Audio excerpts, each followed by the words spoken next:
dan itu yang telah ditetapkan dalam Al-Quran, yang Allah Subhanahu wa ta'ala tetapkan dalam surat Al-A'raf, yang mana iblis yang dia bersumpah untuk menyesatkan umat manusia dari jalan kebenaran, yang mana Allah Subhanahu wa ta'ala firmankan ketika iblis mengatakan, qala fa bima aghwaytani la aqudanna lahum siratakal mustaqim.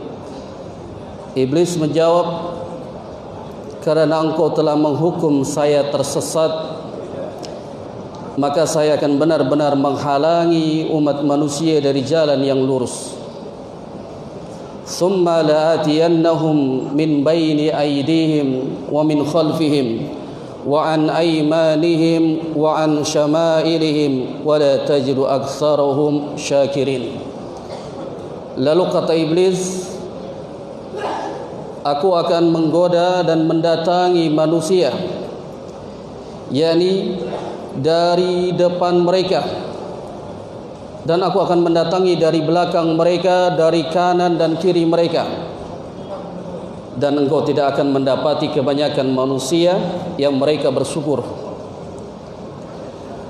Lalu ayat yang mulia ini dijelaskan oleh Al-Imam Ibnu Katsir rahimahullahu ta'ala.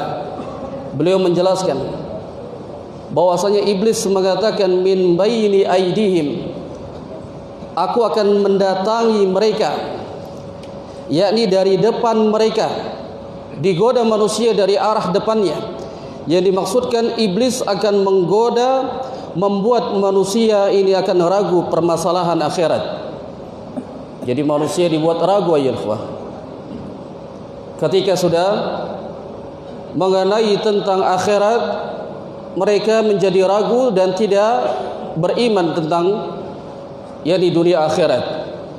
Padahal Nabi SAW perintahkan untuk kita beriman dengan hari akhirat.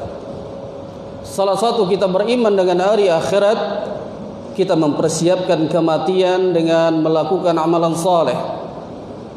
Tapi ada manusia yang dia ragu akan tentang masalah akhirat, karena iblis telah mendatangi dia, menggoda dia dari arah depannya. Lalu iblis mengatakan, wa min khalfihim, aku akan mendatangi manusia dari belakang mereka. Yang dimaksudkan wa min, yang khalfihim, mendatangi dari belakangnya. Ini iblis akan membuat yakni cinta kepada dunia. Kalau manusia sudah cinta kepada dunia, maka disitulah letak perkara yang di dosa dan maksiat. Siapa manusia ketika dia cinta akan dunia, disitulah letak dosa dan maksiat yang disebutkan oleh Rasulullah sallallahu alaihi wasallam dalam hadis yang dikeluarkan oleh Al-Imam Baihaqi. Ini disebutkan dalam kitab Syu'abul Iman. Kata Nabi sallallahu alaihi wasallam, jadi hubbud dunya ra'si kulli khati'atin. Siapa yang mencintai dunia, maka disitulah letak dosa dan maksiat bermunculan dari hubud dunia. Ini iblis akan mendatangi dari belakang mereka, digoda manusia agar mereka meninggalkan akhirat mereka dan mereka mengejar dunia.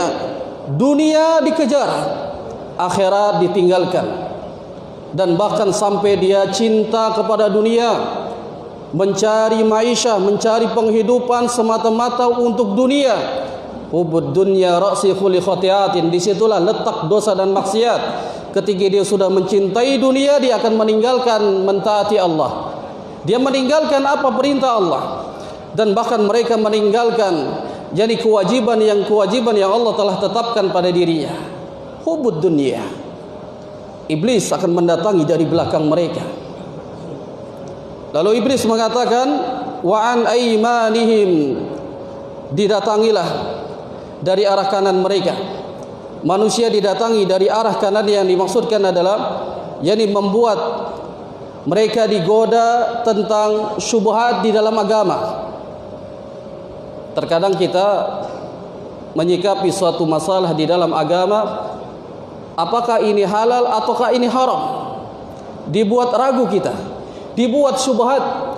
Itulah iblis menggoda dari arah kanannya. Ketika dia bekerja, dia mendapatkan satu rezeki yang mana dia menjadi ragu apakah rezeki ini menjadi halal atau haram. Iblis telah menggoda mereka dari arah kanannya, dibuat ragu di dalam agama.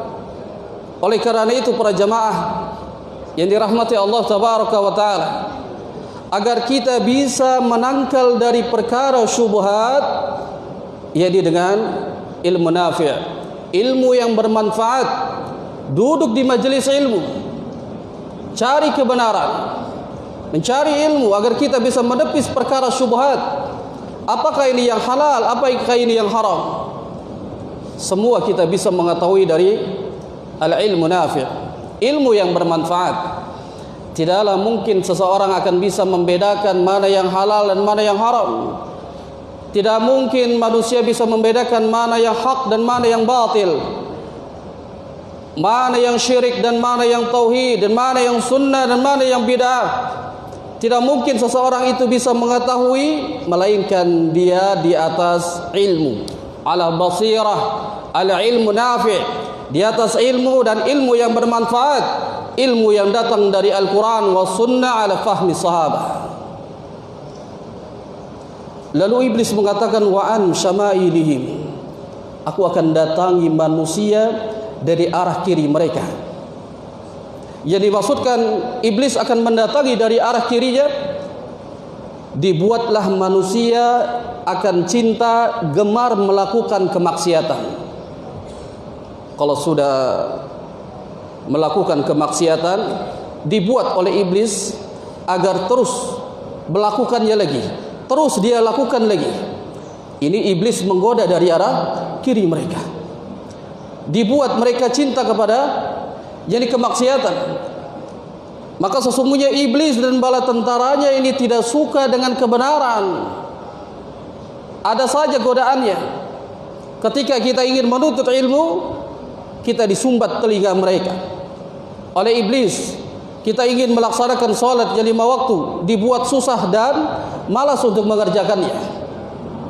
Tapi kalau dia melakukan kemaksiatan, tidak ada rasa lelah, tidak ada rasa lagi yang dia ingin meninggalkan maksiat tersebut. Itulah sifat iblis, yang dia menolak kebenaran, yang Nabi SAW menyebutkan al-kibru batarul haq. Jadi siapa yang menolak kebenaran, dialah orang yang pada hakikatnya makhluk yang sombong. Sebagaimana iblis ketika mendapatkan perintah dari Allah Tabaraka wa Ta'ala untuk sujud kepada Nabi Adam alaihi salam, dia menolak. Dia menolak kebenaran apa yang telah disampaikan oleh Allah Tabaraka wa Ta'ala. Jadi siapa yang menolak kebenaran, didatangkan Al-Quran, datangkan sunnah, lalu dia menolak, bahkan dia tidak suka dengan kebenaran, itulah manusia telah digoda dari arah kiri mereka. Maka ada yang tidak bisa digoda oleh iblis. Iblis tidak bisa menggoda dari arah atas manusia, terkhusus bagi orang-orang mukmin. Kenapa demikian? Iblis tidak bisa mendatangi manusia orang yang beriman dari arah atasnya. Disebutkan kata beliau Ibnu Katsir rahimahullahu taala bahwasanya meriwayatkan dari Al-Hakam bin Aban, dari Ikrimah, dari Ibnu Abbas, dan beliau mentafsiri dan menjelaskan firman Allah Subhanahu wa taala bahwasanya iblis akan mendatangi manusia dari arah depan, belakang, dan kanan dan kirinya, tapi tidak bisa mendatangi walam yakul min fawqihim lianna rahmatan zilu min fawqihim. Iblis tidak bisa mendatangi, menggoda orang-orang yang beriman dari arah, dari atas. Kenapa demikian? Para ulama mengatakan karena rahmat Allahu Jalla Jalaluhu turun dari arah atas. Oleh karena itu iblis tidak bisa menggoda manusia orang yang beriman dari arah atasnya. Dan bahkan Al-Imam An-Nasafi mengatakan iblis pun tidak bisa menggoda dari arah bawahnya. Al-Imam Ibnu Katsir mengatakan dari arah atas. Karena rahmat turun dari arah atas. Tapi Al-Imam Nasafi mengatakan tidak bisa digoda dari arah bawahnya. Kenapa kata beliau? Jadi walam yakul min fawqihim min tahtihim limakanu rahma wasajadah. Karena iblis tidak bisa menggoda dari arah atas, rahmat Allah turun dari arah atas. Iblis tidak bisa menggoda dari arah bawahnya, karena orang yang beriman selalu sujud di hadapan Allah Tabaraka wa Ta'ala. Jadi iblis kita bisa kalahkan kalau kita selalu sujud beribadah kepada Allah dengan mentauhidkan Allah. Kemudian iblis tidak akan bisa menggoda orang-orang yang beriman kalau dia selalu gemar di atas kebaikan. Karena pada hakikatnya orang yang di atas kebaikan, Allah turunkan rahmat pada dirinya. Sebagaimana kita berkumpul di masjid yang mulia ini dalam rangka talabul ilmi, menuntut ilmu, yang Rasul sallallahu alaihi wasallam mengatakan bahwasanya malaikat rahmat akan menaungi bagi orang-orang yang sedang duduk menuntut ilmu. Maka iblis tidak bisa menggoda dari arah atas kita. Dan ini bukti nyata. Iblis akan terus bersumpah untuk menyesatkan umat manusia dari jalan kebenaran. Yang mana di dalam riwayat Al-Imam Ahmad dari jalan sahabat Abu Sa'id Al-Khudri radhiyallahu taala anhu, Nabi sallallahu alaihi wasallam bersabda, "Inna syaitana qala." Berkatalah syaitan, iblis dan bala tentaranya, mereka mengatakan, "Wa izzatika ya Rabbi." Jadi demi keagunganmu ya Rabb. Jadi la abrahu ughwi ibadaka ma damat arwahuhum fi ajsadihim. Sungguh aku akan menyesatkan umat manusia selama jasadnya, ruhnya masih ada di jasadnya. Perjanjian iblis kepada Allah Tabaraka wa Ta'ala, berjanji untuk menyesatkan umat manusia selama ruhnya masih ada di jasadnya. Lihat, atas sumpah ini iblis dan bala tentaranya sangat antusias ingin menyesatkan umat manusia, terutama di masa-masa yang sangat sulit di menjelang kematiannya orang yang beriman. Maka disebutkan oleh Rasulullah sallallahu alaihi wasallam bahwasanya inna syaitana yahduru ahadikum inda kulli syai'in min sya'nihi. Sesungguhnya syaitan akan hadir, yakni mendatangi kalian dari segala urusan, bahkan sampai menjelang kematiannya manusia, iblis datang dan bala tentaranya pun datang menggoda mereka untuk tidak mengucapkan kalimatul la ilaha illallah. Syaitan akan mendatangi manusia ketika menjelang kematiannya. Syaitan akan mendatangi ketika sakaratul maut. Disitulah disebutkan iblis akan berusaha dengan bala tentaranya agar umat manusia mati dalam keadaan kufur, mati dalam keadaan menyekutukan Allah Tabaraka wa Ta'ala. Maka Nabi SAW yang ketika itu mengajarkan kepada para sahabat, dan ini yang harus kita hafalkan, doa agar kita mati tidak diganggu dan disesatkan oleh syaitan. Yang Nabi SAW ini membaca satu doa yang disebutkan dalam hadis yang dikeluarkan oleh Al-Imam Ahmad. Rasulullah SAW mengatakan, wa'udzu bika an yatakhattab batin syaitana 'indal maut. Aku berlindung kepadamu ya Rabb agar tidak disesatkan syaitan ketika kematian. Begitu dahsyatnya syaitan menggoda manusia pada waktu yakni menjelang kematian ketika sakaratul maut. Maka berkatalah Al-Imam Al-Khattabi, yang mana beliau menyebutkan isti'adatu alaihi salatu wassalam min takhbit syaitan 'indal maut. Nabi SAW ini berlindung disesatkan dari di saat kematiannya. Nabi SAW minta kepada Allah, berlindung kepada Allah agar tidak disesatkan pada waktu sakaratul maut. Bagaimana dengan kita yang terkadang kita mentaati Allah, terkadang kita maksiat, terkadang kita meninggalkan perintah Nabi SAW, dan terkadang kita tidak mengabaikan panggilan Allah, yakni dengan seruan muadzin untuk duduk yakni melaksanakan salat berjamaah. Nabi SAW saja sangat takut dan berdoa kepada Allah agar tidak disesatkan pada waktu datangnya sakaratul maut.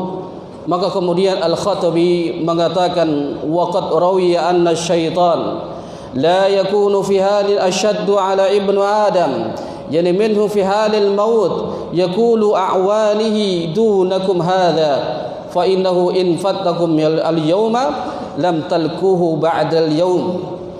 Kata Al-Imam Al-Khattabi rahimahullahu ta'ala mengatakan, diriwayatkan bahawa tidak ada lagi kesempatan yang lebih diperhatikan oleh syaitan untuk menyesatkan umat manusia menjelang kematiannya, di waktu sakaratul maut, yang mana iblis dan bala tentaranya mengajak untuk berkumpul di satu manusia yang dalam keadaan sakaratul maut.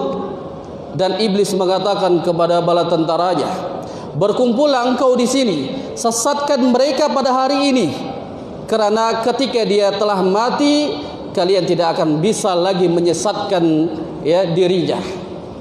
Diserukan oleh iblis bala tentaranya untuk berkumpul mengelilingi orang yang sedang sakaratul maut.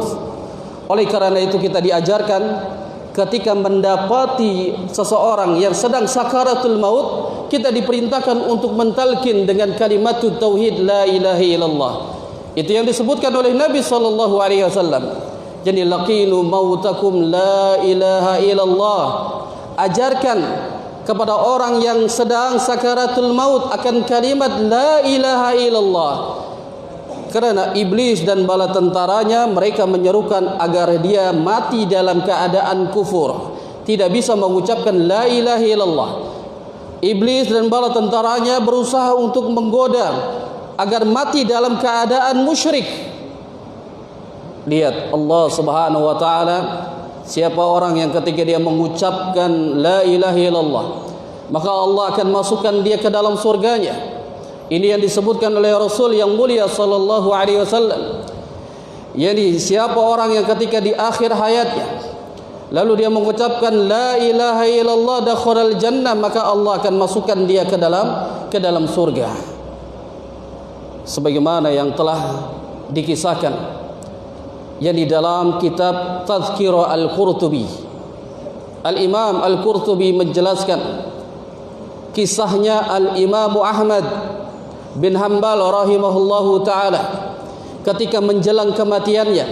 Al-Imam Ahmad sering jatuh pingsan dan kembali lagi, yani mengucapkan yani la bu'dun, sampai anaknya Abdullah ini terheran melihat ayahnya jatuh pingsan kemudian mengucapkan la bu'dun. Lalu ketika siuman, berkatalah Abdullah kepada ayahnya Al-Imam Ahmad bin Hanbal rahimahullahu ta'ala. Maka Al-Imam Ahmad mengatakan, inna syaitana qaimun jani bihadai 'adin ala anamilahu yaqulu ya Ahmad jadi fattani wa ana aqulu la'budun.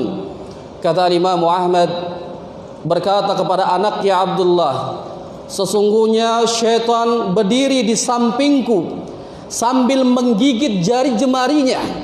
Syaitan sambil berdiri di samping Al-Imam Ahmad dan menggigit jari jemarinya. Lalu dia mengatakan, wahai Ahmad, aku kehilangan dirimu. Maksudnya di sini tidak sanggup menyesatkan. Maka Al-Imam Muhammad mengatakan, wa ana aqulu la'budun.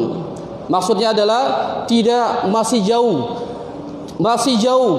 Yang dimaksudkan adalah syaitan menggoda Al-Imam Ahmad dengan yang dibesar-besarkan agar menjadi ujub, sombong. Karena Al-Imam Muhammad imam besar di zamannya. Syaitan akan mendatangi dan menggoda manusia, baik itu seorang ulama, baik itu seorang ulama, seorang imam besar, bahkan sampai mendatangi orang awam yang tidak memiliki ilmu sekalipun. Syaitan akan menggoda dan memudahkan agar mereka terjerumus ke dalam kesesatan dari jauh dari jalan kebenaran.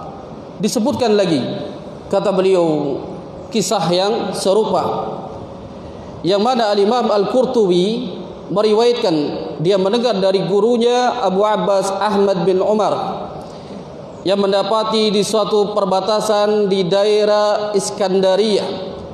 Lalu didapatilah Abu Ja'far Ahmad bin Muhammad di daerah Qurtuba. Jadi di daerah Qurtuba ketika itu beliau sedang sakaratul maut. Maka ini Al-Imam Al-Qurtubi menceritakan ada seseorang yang mentalkinkan la ilaha illallah di sampingnya. Ini sunnah bagi kita. Ketika kita mendapati orang sakaratul maut, talkinkan lakinnu mautakum la ilaha illallah. Maka tapi orang yang ditalkinkan itu menjawab la, tidak.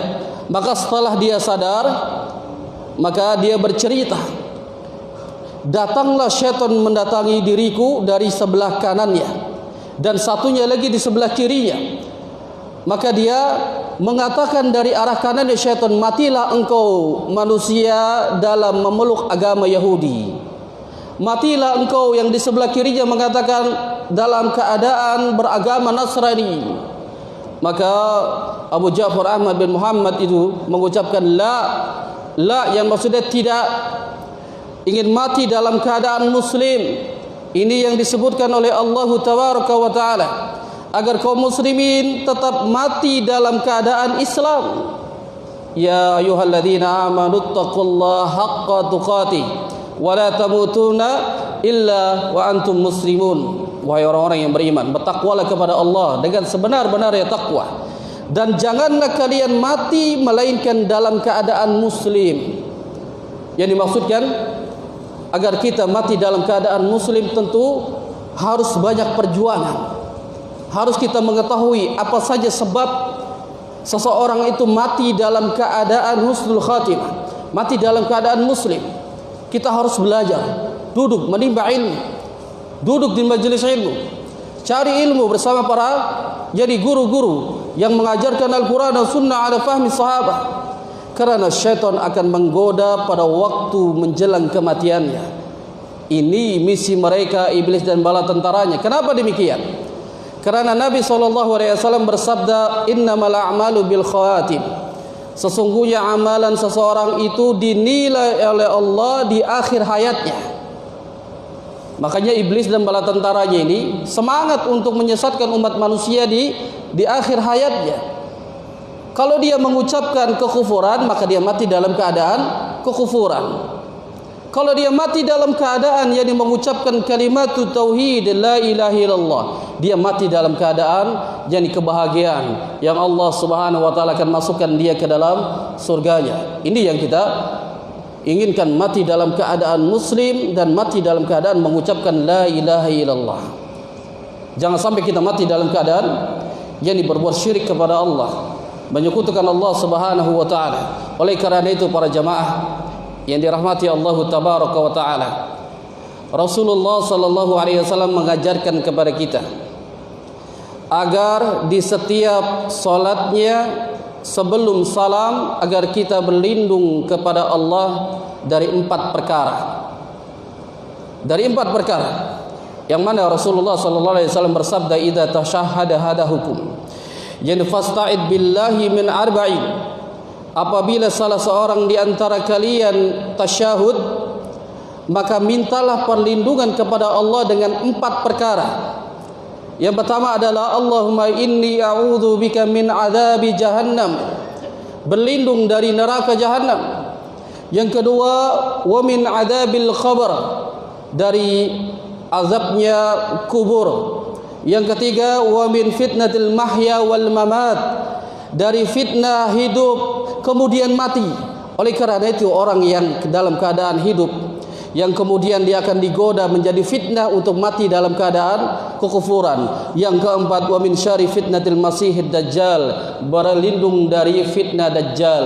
Maka inilah yang diajarkan Nabi sallallahu alaihi wasallam agar senantiasa kita baca 4 perlindungan ini, agar kita mati dalam keadaan tidak disesatkan oleh iblis dan bala tentaranya, agar kita mati dalam keadaan mengucapkan tauhid la ilaha illallah. Ini yang kita harapkan dari Rasulullah sallallahu alaihi wasallam agar kita mati dalam keadaan muslim, mati dalam keadaan orang yang mentauhidkan Allah Subhanahu wa taala. Wallahu a'lam bishawab. Ini perjalanan masih panjang, tapi kita dibatasi dengan waktu. Insyaallah ada manfaatnya dan ada faidahnya agar kita senantiasa waspada, selalu berlindung kepada Allah dari godaan syaitan sampai sakaratul maut datang. Syaitan tidak akan pernah berhenti menggoda umat manusia. Semoga Allah Subhanahu wa taala menjadikan kita orang-orang yang mentauhidkan Allah dan kita dimatikan dalam keadaan orang yang muwahhid dan orang yang menjadi seorang muslim. أقول قولي هذا واستغفر الله لي ولكم سبحانك اللهم وبحمدك أشهد أن لا إله إلا أنت أستغفرك وأتوب إليك والسلام عليكم ورحمة الله وبركاته.